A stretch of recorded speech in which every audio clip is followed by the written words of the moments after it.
गोंगचू है कोई, और फिर आप पुलिस के पास भी जाते हो, सारी जगह तहकीकात करते हो, तो फिर सीबीआई या जो भी इन्वेस्टिगेशन वाले ब्यूरो हैं वो कहते हैं गोंगचू नाम का कोई बंदा है ही नहीं, तो फिर आप डरोगे? फिर नहीं सर। क्या समझ में आया? सर ये नकली है जो किस कुछ। हाँ, तो उसी तरह से जैसे गोंगचू नाम के बंदे का कोई अस्तित्व है ही नहीं हाँ बोलो सर। बाय चांस अगर मैंने ये टॉयलेट भगवान के ऊपर जान पूछे कर भी दिया और सीमन रख भी दिया, हाँ, तो फिर मुझ जब भी फिर कुछ होगा सर? कुछ भी नहीं होगा। अब कहा गया ना, कण कण में भगवान है, तो टॉयलेट में भी भगवान है। जो टॉयलेट आप जाते हो उसमें भी तो भगवान है, जहां पर टॉयलेट छोड़ते हैं वो भी तो भगवान है। कण कण में ही जब भगवान है तो बताओ टॉयलेट में शैतान कैसे हो गया? फिर सर दिमाग बोलता है तेन तो जानबूझ से। हाँ, दिमाग नहीं बोलता, वो ओसीडी बोलती है। जी सर। तो वो दिमाग नहीं है, वो ओसीडी है। तेरे को अब तो करेंगे इतने हाँ। क्योंकि तूने कर दिया, जानबूझ से करा है, यूं भी नहीं कि बाय चांस हुआ है, तूने तो जानबूझ के करा है। अब वो ओसीडी बोलती है। जी सर। वो आप नहीं बोल रहे, वो किसका विचार है? ओसीडी। हाँ, ओसीडी का विचार है। तो जो सीमेन है, गीता में खुद कृष्ण कहते हैं कि वीर्यवानों का वीर्य मैं हूं, कामदेव मैं हूं, सब कुछ मैं हूं। जो सीमेन है, वीर्य है, वो है ही भगवान, वो तो है ही खुद भगवान। तो भगवान को भगवान पे नहीं चढ़ाएंगे तो और कहां चढ़ाएंगे? तो सबसे बड़ा विचार मेरा यही है कि टॉयलेट और सीमेन लग। अब देखो, सीमेन में भगवान है और कुछ नहीं।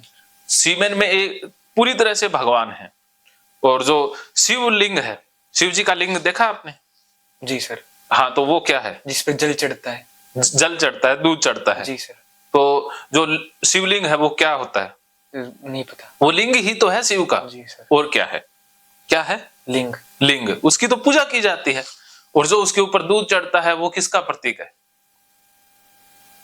वो सीमेन का ही तो प्रतीक है। अच्छा सर। हाँ, अब पता चला। हाँ, पता नहीं था, अज्ञानता ही तो बीमारी है ना। तो भारत के अंदर या वो शिवलिंग एक प्रतीक है कि इस सृष्टि का आधार, इस सृष्टि को चलाने वाला वही है। अर्थात लिंग से ही तो सारी चीजें उत्पन्न हुई हैं, आगे बढ़ती हैं। और लोगों को सर ये पता नहीं है। लोग तो बावले हैं, मूर्ख हैं। जी सर। मूर्खों महामूर्ख सम्मेलन है ना ये सारे, जो लाल पीले काले कपड़े पहन पहन के, दाढ़ी यहां तक बढ़ा के, यहां कर करके, यहां रम के, वो सारे पप्पू धदू हैं। जी सर। वो सारे आधे तो खुद भ्रमित हैं और कुछ लालची हैं जो दूसरों को भ्रम में डालते हैं। और जो लोग लिंग को गंदा कहते हैं उनको कहो कि तुम्हारे बाप का लिंग भी गंदा है, फिर तो तुम्हारा बाप अगर लिंग कटवा लेता तो तुम जैसा नमूना ना पैदा होता, है ना? जी सर। तो उनको कहो कि अगर वीर्य गंदा है तो तुम्हारे बाप का जो वीर्य है वही गंदा है, तो तू वही गंदा हुआ ना, फिर तू भी तो गंदा ही पैदा हुआ। जी सर। काश तेरा बाप वीर्य को गंदा मानता और वीर्य को तेरी मां के अंदर ना छोड़ता, तो तुम जैसा एक नमूना पैदा ना होता जो दूसरों को बीमार करता। बाय चांस लोगों को ये लगता है, पर मेरे मन ने बना लिया है कि ये गलत है। अब मन ने नहीं बनाया, डाटा डाला गया आपके मन में, डाटा की वजह से ही हो गया। हाँ, लोग बहुत से हैं ऐसे, डाटाबाज बहुत सारे हैं सोशल मीडिया पर जो ऐसा भ्रामक डाटा फैला रहे हैं। मैं किसी का नाम नहीं ले रहा, आपको पता है। जो ऐसा बोलता हुआ पाया जाए समझ लेना कि ये भाई अपने पिता की गलती से पैदा हुआ है।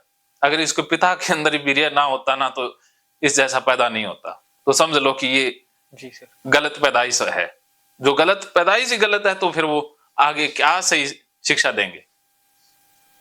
क्या समझ में आया सर? गलत डेटा भर रखा है सारा मनुष्य के दिमाग में, ये है सर, समझाए तो ये गलत डेटा भर रखा है सर ये। हाँ, सारा डेटा ही तो गलत है ना। समझ तो रहा हूं मैं सारा, बस सर। तो अभी थोड़ी देर पहले हम बात कर रहे थे उस गोंगचू नाम के बंदे की। जी सर। तो जब आपने घोंगचू से डरना स्टार्ट किया तो बहुत परेशान हो गए, रात दिन माफिया मांगते कि घोंगचू मार मत देना, घोंगचू मेरे पैर मत तोड़ देना, मेरी आंखें मत फोड़ देना, बहुत डरते थे ना। फिर आपने घोंगचू के बारे में पूछताछ की, पुलिस से, सीबीआई से, सबने आपको यही कन्फर्म कर दिया कि घोंगचू नाम का बंदा इस दुनिया में है ही नहीं। तो अब ये सुन के आप क्या फील करोगे? सर डर महसूस नहीं करूंगा तो उससे भागूंगा नहीं। हाँ, तो इसी तरह से भगवान का कोई अस्तित्व ही नहीं है। भगवान के बारे में डर ही फैलाया गया है, असली में भगवान कहीं नहीं है।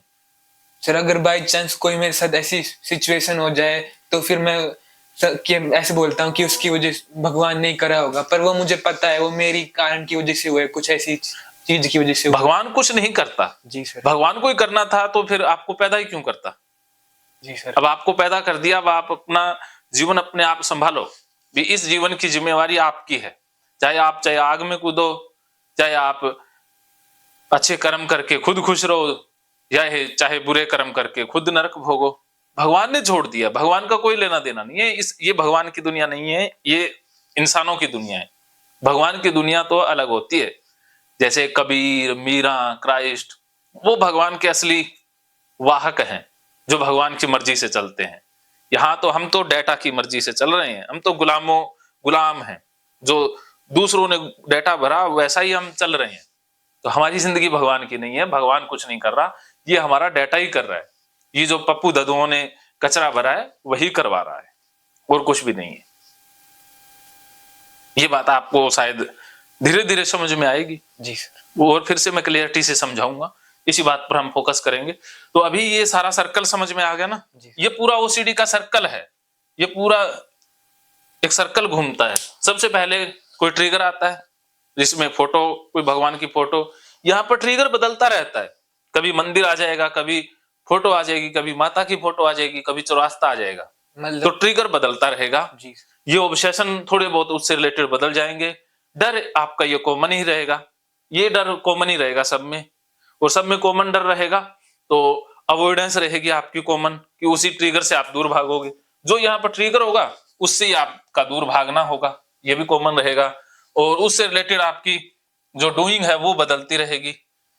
हो सकता है चौरास्ते से रिलेटेड अलग डूइंग हो सकता है कि माता की मूर्ति से रिलेटेड अलग डूइंग हो। ठीक है, समझ गए? जी सर। क्या समझे? ट्रिगर बदलते रहेंगे, और हाँ, ये अनुमानित खतरा तो एक रहेगा, और ये सोल्यूशन भी अलग हो जाएंगे किसी किसी विचार के लिए। हाँ, अलग अलग होते रहेंगे। तो देखो, मैं एक ट्रिगर को आपको क्लियर करना सिखा देता हूँ, बाकी ट्रिगर को आप अपने आप कर लोगे। जी। फिर भी कहीं फंसे तो मैं एक ट्रिगर के साथ इस फॉर्मेट को दोबारा से भी समझा दूंगा। जी सर। असली तो तब होगा ना जब आप खुद ये बनाना सीख जाओगे और इसके अनुसार चलना सीख जाओगे। जी सर। असली इलाज तो वो है जब आप खुद करने लग जाओगे। मैं सिर्फ आपको दिशा दिखा रहा हूं, चलना तो आपको ही है। जी सर। क्या समझे? मतलब बस आप बता रहे हो, बस एक बार ही बता रहे हो, करना मुझे ही है खुद। हाँ, इलाज खुद ही करना होता है। जी सर। मुझसे बहुत से लोग पूछते हैं कि सर कितने दिनों में ठीक हो जाएंगे। मैंने कहा भाई कितने समय में ठीक होगे ये मेरे हाथ में नहीं है, ये तुम्हारे हाथ में है कि इस फॉर्मेट के अनुसार कितना आप चलते हो, वो आप पर निर्भर करता है। आप एक ही दिन में ठीक हो सकते हो, और अगर इस फॉर्मेट के अनुसार नहीं चले तो सारा जन्म भी ठीक नहीं हो सकते। वो तो करना ही नहीं है। तो ठीक करना मेरे हाथ में नहीं है ना, ठीक होना आपके हाथ में है। जी सर। मैं तो आपको दिशा दे सकता हूँ, मार्गदर्शन दे सकता हूँ, सही दिशा में भेज सकता हूँ, लेकिन आप वहां चलना ही ना चाहो। मैं एक बार तो धक्का मार दूंगा, यहाँ तो धक्का मैं मार दूंगा, लेकिन उसके बाद फिर से वहीं आप वापस आ जाओगे, तो इसमें मेरा कसूर नहीं है ना। जी सर। तो इसीलिए आप मेरे ऊपर छोड़ करके चलते जाओ, सोचो मत। सोचोगे तो फंस जाओगे, सोचना ही फंसना है। ओसीडी के अंदर सोचना, विचारना, मनन करना बीमारी है। इसीलिए सीबीटी फेल हो गई, क्योंकि वो सोचने, विचारने, मनन करने, चिंतन करने पर फोकस करती है। लेकिन मैं सीबीटी से अलग इसलिए समझाता हूं क्योंकि लॉजिक देना, समझाना, वो ही फंसना है। क्योंकि ओसीडी माइंड बहुत पावरफुल है, वो लॉजिक से या समझाने से काम या काबू में आने वाला है नहीं। क्योंकि ओसीडी माइंड लातों का भूत है, जो बातों से कभी नहीं मानता उसे तो लात से ठीक किया जा सकता है। क्या समझे? सर ठीक नहीं किया जा सकता सीबीटी से तो सर। हाँ, सीबीटी अंग्रेजों की थेरेपी है। वो बुद्धिमान लोग होते हैं, बुद्धिजीवी होते हैं। हाँ, उनकी बुद्धि, आईक्यू या जो बौद्धिक क्षमता बहुत हाई होती है। वो बहुत विचारवान इंसान होते हैं, बहुत लॉजिकल बंदे होते हैं। हमारे भारत वाले लॉजिक से तो कोसों दूर होते हैं। ओसीडी में सोचना ही प्रॉब्लम है। हाँ, तो सोच की तो फंसे हो। दोबारा इसके ऊपर चिंतन मनन करोगे, दोबारा फंस जाओगे। हो सकता है कि कुएं से निकल के खाई में गिर जाओ। जो करना है करते रहो, बस करना बस करने में डूब जाओ जी सर। जो आपका कर्म है, चाहे वो पढ़ना हो, चाहे लिखना हो, डांस करना हो, जिस काम में आपको आनंद आता है उसमें डूब जाओ। बस डूब गए तो विचार छूट गया, विचार छूट गया तो वो सीढ़ी छूट गई। क्या समझे? मतलब काम में डूब जाओ, जो मन को अच्छा लगे वही करो, चाहे वो कैसा भी काम हो। हाँ, मन को अच्छा लगे तो, और मन अच्छा रहेगा तो काम अच्छा बनेगा। बिल्कुल ऐसा ही है। तो अभी कितना रिलीफ महसूस कर रहे हो? सर सही। कितने परसेंट 100 में से? मैं तो 100 भी कह सकता हूँ। अरे इतना जल्दी मत करो इतनी जल्दी नहीं, बातों से मोटिवेट होना अच्छी बात है, लेकिन अभी रियल एक्सपोजर भी मुझे पता है सर, अब मैं सुन के तो अच्छा लग रहा है, मेन बात तो है कि जब मैं एक्सपोजर करूंगा। हाँ, एक्सपोजर तो कर लोगे जी सर। अभी तो आप कहोगे कि जल्दी से सर मेरा एक्सपोजर करवाओ, मैं सब कुछ समझ गया, जी सर। मैं उसके लिए तैयार कर रहा हूँ। एक्सपोजर में भी सर एक्साइटमेंट है कि अब मैं ये कर लूंगा तो मुझे अच्छा महसूस होगा। बिल्कुल, इसीलिए तो मैं कहता हूँ आप ठीक हो गए, इसीलिए तो मैंने 1 दिन का कहा ना, वरना आपको ठीक करना तो 2 घंटे का ही काम था। क्योंकि आप जैसे बच्चे इतने होनहार, इतने समझदार बहुत कम होते हैं। आपके अंदर समर्पण, गुरु भाव, शिष्यत्व, वो गुरु भाव क्या, गुरु के प्रति समर्पण, शिष्यत्व बहुत अच्छा है। यही आपके लिए सबसे बेहतरीन चीज है जो मुझे आप में नजर आ रही है। सर उसी की वजह से मैं ज्यादा सोचता भी हूँ, बस अब मुझे जो अच्छा लगे वही करना है। मुझे सोचना ही मेरा ज्यादा, मुझे लगता है। मैं बता देता हूँ, आपकी जो ये खासियत है ये आपकी कमजोरी भी है। अगर आपने दूसरे इंसान से डाटा ले लिया ना तो फिर फंस जाओगे। आपने अब विश्वास नहीं करना है, मेरे अलावा किसी पर विश्वास नहीं करना, क्योंकि आप विश्वास कर लेते हो। जी सर। आप भोले इंसान हो, आप मान लेते हो, दूसरों की बातों में आ जाते हो। अब आप पप्पू धधुओं की बातों में नहीं आओगे। जो भी काला पीला, जो भी ये भगवानधारी या जो भी ऐसा दिखे ना इस टाइप का धार्मिक बंदा कोई दिखे, उसको अवॉइड कर देना, उससे दूर भागना है। अब आपने धार्मिक बंदों से दूर भागना है। महकेंगे फिर से खुशियों के रंग भगवत गीता थेरेपी कोर्स के संग। इतिहास का पहला ऐप जो गीता के माध्यम से ओसीडी डिप्रेशन का इलाज आसान बनाएगा। ओसीडी डिप्रेशन का इलाज हुआ और भी आसान, और वो भी बिना दवाई, घर बैठे। किसी को बीमारी की चिंता है तो किसी को चिंता की बीमारी है। भगवत गीता ने लाखों करोड़ों का जीवन बदला है और आपका भी बदलेगा। गीता थेरेपी कोर्स में आपको मिलेगा सभी 11 प्रकार की ओसीडी का संपूर्ण इलाज, जैसे गंदगी का वहम, बार बार हाथ धोना, बार बार सफाई करना, बार बार लॉक दरवाजा चेक करना व अन्य सामान की चेकिंग बार बार करना, एक ही विचार बार बार आना, नुकसान व मरने मारने का विचार आना, HIV, rabies, cancer, heart attack का विचार आना, IBS और नींद न आने की समस्या का हल गीता कोर्स में मिलेगा। आत्महत्या वाले विचारों से मुक्ति भी गीता थेरेपी कोर्स से मिलेगी।